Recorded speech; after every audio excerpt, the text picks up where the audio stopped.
Austria was probably the best place Red Bull could have asked to test this upgrade package. The upgrades definitely look promising, but Austria is also a very unique circuit. Red Bull's engine package, together with its larger turbo, seemed perfectly suited to those conditions, and the biggest clue wasn't actually Max, it was Racing Bulls. They scored a comfortable double points finish, while Alpine, their closest midfield rival, never really looked like challenging them all weekend. I don't think we can say Red Bull are suddenly bad. I think Austria was just the perfect track for their package. Silverstone will be the real test. If they're fighting at the front again next weekend, then I'll believe these upgrades have genuinely changed the championship.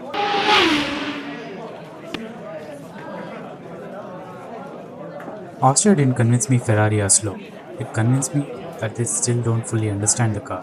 Hamilton expected higher tire degradation before the race, but even Ferrari admitted it turned out worse than they anticipated. Early in the race, Ferrari tried fighting the Mercedes, but they quickly realized that wasn't actually their race. They burned through the tires, committed themselves to a three-stop strategy, and spent the afternoon recovering instead of attacking. That's why I don't think Austria means Ferrari have suddenly gone backwards. It just exposed how sensitive their package is still to the circuit characteristics. Silverstone will tell us whether Austria was just a bad weekend or Ferrari still haven't fully unlocked this car.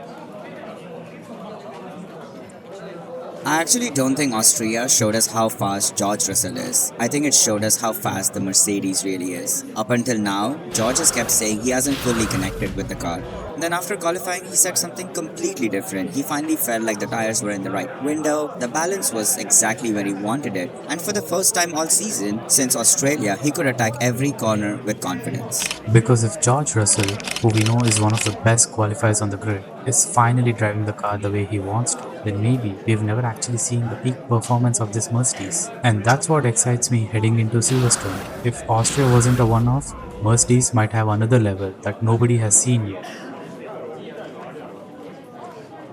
There were rumors linking Max with McLaren, questions about whether Mercedes would still keep the door open, and even speculation around Racing Bulls, with reports suggesting a Red Bull Junior driver could already have been promised a future seat. Toto Wolff publicly backed his current Mercedes lineup. Zach Brown made it clear McLaren have two drivers under contract and no reason to look elsewhere. Even Lauren McKees shut down suggestions that Max is looking to leave Red Bull.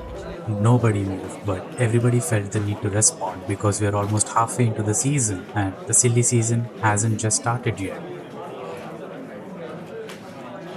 Ferrari have brought upgrades in Barcelona, more changes in Austria, another package is expected for Silverstone, and there's still an engine upgrade planned later in the season. That's an incredibly aggressive development schedule. Meanwhile, Mercedes have openly admitted they're being much more selective. Instead of bringing small updates every weekend, they're waiting until they can introduce bigger packages with a larger overall gain. So who's making the smarter bet? Are Ferrari building an advantage while everyone else waits? Or are they spending so aggressively now that they'll have very little left when the championship reaches its most important phase later in the season? That's a question we probably won't answer until September or October.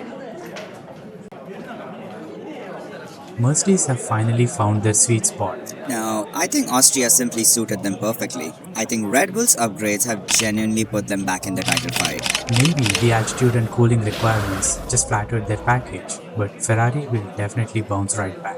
Silverstone is going to tell us whether Austria was a one-off or whether Ferrari's package still has fundamental questions to answer. That's why Silverstone is such an important weekend. It's going to prove at least one of us wrong. And by next week, one of us is going to look pretty silly.